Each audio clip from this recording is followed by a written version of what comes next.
The world just witnessed something extraordinary 7 days ago, and if you're accepting the official story at face value, you're missing what might be the most critical financial warning signal of our generation. What unfolded on January 3rd in the early morning hours wasn't simply a political maneuver or diplomatic intervention. Strip away the patriotic rhetoric and official statements, and what remains is something far more revealing about the actual state of global economic power. We're witnessing the unmasking of a system that has functioned on confidence and perception for decades. And that facade is now crumbling in ways that should concern every person holding assets denominated in paper currency. Consider the extraordinary privilege that has defined international commerce for the past half-century. One nation has possessed an almost magical ability to exchange printed paper for tangible goods and resources from around the world. This wasn't based on productive capacity or actual wealth creation, but rather on a collective agreement that these paper instruments represented value. Oil flowed from the Middle East, electronics arrived from Asia, precious metals came from Latin America, all in exchange for currency that cost virtually nothing to produce. This arrangement represented perhaps the most successful monetary illusion in recorded economic history. But every illusion eventually confronts reality, and we're approaching that moment of reckoning. The mathematics underlying the current system have become physically impossible to sustain, with obligations exceeding 38 trillion and growing by billions daily. The interest payments alone are consuming virtually all tax revenue. When an entity realizes its credit has been exhausted and trading partners are losing faith in its promises, a predictable transformation occurs. The era of voluntary exchange gives way to something far more aggressive. We've entered a phase that historians recognize from studying the decline of previous empires, a desperate scramble to secure tangible resources when paper promises no longer suffice. The recent military operation in South America wasn't about one individual or political ideology. Beneath that nation's soil sits an estimated 300 billion barrels of proven petroleum reserves, representing roughly 17 trillion in current market value. When you place that figure alongside a debt burden of 38 trillion, the strategic calculation becomes clear. This represents a direct seizure of collateral, an attempt to shore up a balance sheet hemorrhaging credibility. A thriving economic power creates value and exports innovation. A declining power resorts to appropriation. This transition from creator to taker represents the ultimate admission that the currency underpinning everything has lost its fundamental strength. If decision makers are willing to violate international norms and risk broader conflict to secure energy resources, what does that signal about domestic asset protection? When governments become predatory in their resource acquisition, the pattern historically extends inward. Pension funds, retirement accounts, and private savings eventually enter the crosshairs. This isn't speculation. It's the documented pattern from every major currency collapse throughout history. The external aggression we're witnessing now serves as a preview of internal policies to come. To understand where this trajectory leads, we don't need complex economic models or sophisticated forecasting. We simply need to examine the historical precedent that unfolded 2,000 years ago in Rome. The silver denarius once served as the world's most trusted currency, accepted from Syria to Gaul to India without question. In its prime, this coin contained 94% pure silver, its value derived from metal content, not government decree. For centuries, this honest money enabled flourishing trade and stable prices. Then the corruption began. Emperors, seeking to fund endless military campaigns and monument construction, faced a dilemma. Tax revenues were insufficient, and raising taxes further risked revolt. So they chose debasement, secretly mixing base metals into the silver coinage. Initially subtle, by the year 150, the silver content had dropped to 85%. The public barely noticed. But once started, debasement becomes addictive. By 218, silver content had collapsed to 43%. By 265, the denarius contained only trace amounts of actual silver, essentially copper washed with a thin silver coating to maintain the illusion. The consequences were catastrophic. As merchants recognized the fraud, prices exploded by over 1,000% within a generation. A measure of wheat that once cost several denarii required 120,000 debased coins. Middle-class savings evaporated. Retired veterans on fixed pensions starved. The economy reverted to barter. Eventually, even soldiers refused payment in the worthless currency, demanding gold or land instead. When the military rejects the money, the empire dies. Rome descended into chaos, civil war, and eventual collapse. Now examine the currency in your wallet. Since 1913, it has lost over 98% of its purchasing power through the exact same debasement process, just executed through modern mechanisms. The contemporary version operates through paper markets, where claims on physical assets are multiplied far beyond actual supply. For every ounce of actual metal in vaults, hundreds of paper certificates circulate representing ownership. This fractional reserve scheme creates artificial abundance on paper while physical scarcity intensifies. The price you see quoted reflects these diluted paper claims, not the true value of the tangible asset. We're rapidly approaching what historians call the loss of confidence phase. This occurs when the public suddenly awakens to the deception, when merchants, investors, and ordinary citizens simultaneously reject the debased currency in favor of tangible goods. This psychological shift doesn't happen gradually through careful deliberation. It erupts suddenly, like a dam bursting.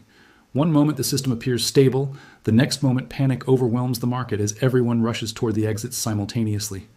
The recent military action signals that decision makers understand this breaking point approaches. They recognize that simply printing more currency no longer provides a solution. The world is rejecting the debased paper, exactly as Roman legions rejected the worthless denarius, so the response shifts toward the only tool remaining when money fails, namely force. They're seizing petroleum because petroleum represents tangible wealth, and soon they'll target other strategic resources that cannot be printed or created through accounting entries. What's particularly revealing is observing where sophisticated wealth holders are positioning themselves. While public officials provide reassuring statements about economic resilience, an unprecedented migration is underway. According to recent data, over 140,000 millionaires are actively relocating from traditional Western financial centers. This represents the largest private wealth migration in modern history. These individuals possess insider knowledge, relationships with policymakers, and access to confidential briefings. Their physical relocation and asset repositioning speaks louder than any official pronouncement. Why this sudden exodus? Because recent statements from Treasury officials have confirmed what insiders already suspected.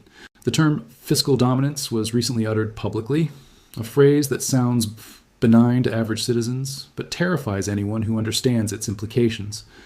Fiscal dominance describes a terminal condition where debt has grown so massive that central banks lose policy control.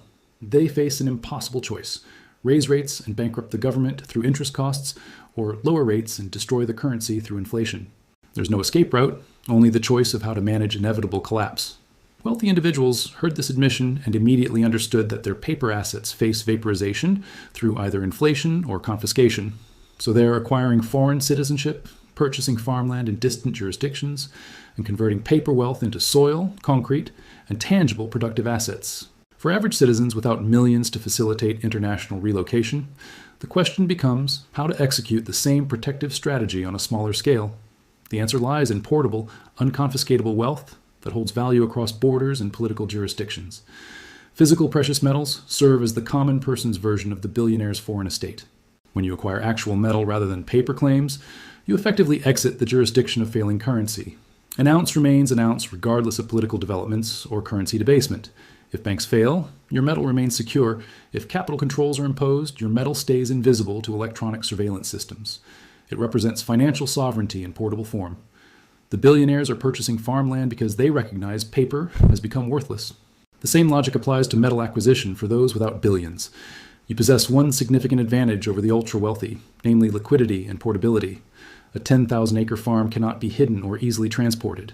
But metal can be carried, concealed, bartered, and converted.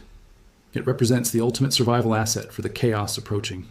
The government observes this capital flight and responds with increasing international aggression. As the domestic tax base erodes and wealth flees, they must seek new sources to plunder. This connects directly to understanding what comes next. They initiated operations to secure petroleum because military operations require energy. But modern warfare, technology infrastructure, and the entire renewable energy transition depend on another critical resource, where supply has become desperately tight. Think about the weapon systems deployed during recent operations. Cruise missiles, helicopters, fighter jets, satellite guidance systems all require one element for their electronic components to function. Silver possesses the highest electrical and thermal conductivity of any element, making it irreplaceable in modern technology and weapon systems. Every missile guidance system needs high-purity silver contacts. Every satellite relies on silver-coated instruments. The solar panel infrastructure and electric vehicle transition cannot physically occur without massive silver consumption. Yet the United States maintains zero strategic reserves of this critical material, having sold off stockpiles decades ago under the assumption that free markets would always provide supply. Now in 2026, that assumption is shattered. The nations producing silver are forming economic alliances hostile to Western interests. China has essentially halted exports. Mexico and Peru are increasingly aligning with alternative power structures. From a strategic military perspective, this creates an existential crisis. If you've just seized petroleum reserves because supplies were running critically low, and you now recognize you have less than 1 year of silver inventory for weapons production, what becomes the logical next step? You cannot invade major mining nations without triggering broader conflict. So before that desperate measure becomes necessary, you target the easiest accessible supply, namely investment-grade metal held in vaults and exchange-traded products. Expect declarations that silver represents a critical strategic mineral. The Defense Production Act will redirect all mining output toward government priorities. Miners will receive orders that every ounce extracted belongs to defense contractors, not private markets or technology companies. This won't involve helicopters and special forces. It will arrive through executive orders and regulatory mandates. They'll nationalize the supply chain because alternatives don't exist. This is why silver faces a price trajectory that could ultimately exceed other commodities. Petroleum gets consumed and burned, essentially disappearing. But silver gets hoarded, and the investment market remains incredibly small. The total value of available investment silver represents less than one significant stock market decline. If government agencies attempt to purchase 100 million ounces to rebuild strategic reserves, no price ceiling exists. They'll pay 200, 500, whatever becomes necessary, because the alternative means losing military capability and watching the empire crumble. When you observe petroleum seizures, don't think about gasoline prices. Think about governments securing the physical world after paper promises failed. The most critical, undervalued, scarce physical asset in their strategic calculation remains available today for around $80 per ounce. They're transitioning from grabbing foreign resources toward the next phase where internal panic begins, where citizens realize the government is cannibalizing the economy to sustain the war machine, where the illusion of fiat wealth finally shatters completely. We're witnessing the greatest psychological transformation in modern history, the shift from trusting government promises toward trusting atomic weight and physical properties. This transition doesn't unfold gradually over years. It happens suddenly, all at once, like a structural failure. The recent military operation represents the first crack in the dam. The government demonstrated through actions that their currency no longer functions as a store of value, only as a weapon. Once the general population, the teachers and truck drivers and small business owners, recognizes their money is backed by nothing except military hardware and stolen resources, market psychology will snap instantly. They won't wait for permission or official announcements. They'll rush from banks, bonds, and stocks toward the only things that cannot be printed, hacked, or debased. They'll seek food security, land ownership, and precious metals. But when that herd finally arrives, when millions currently asleep suddenly awaken, it will be too late. The 140,000 millionaires will have already secured available supplies. Government agencies will have nationalized production. The price might display 200 or 500, but no buy button will function. Sold-out notices will appear across every dealer website globally. This is why current prices represent a gift, not a cost.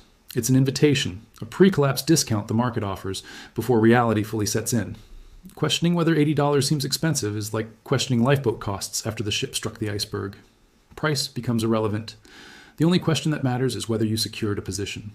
We're completing a 2,000-year cycle. History screams warnings at us. Romans holding debased copper denarii lost everything, starving in city streets.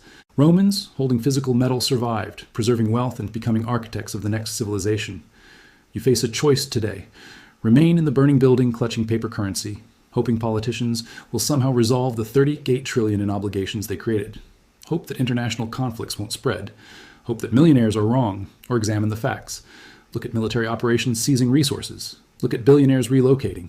Look at empty vaults and act accordingly. The greatest wealth transfer in human history began 7 days ago. The empire is liquidating itself. Position yourself on the receiving end of that liquidation, not the paying end. Exit paper systems. Acquire physical metal while it remains legal, because tomorrow regulations might change. Tomorrow the window might close.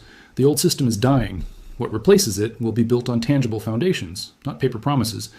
Make your choice before the choice gets made for you.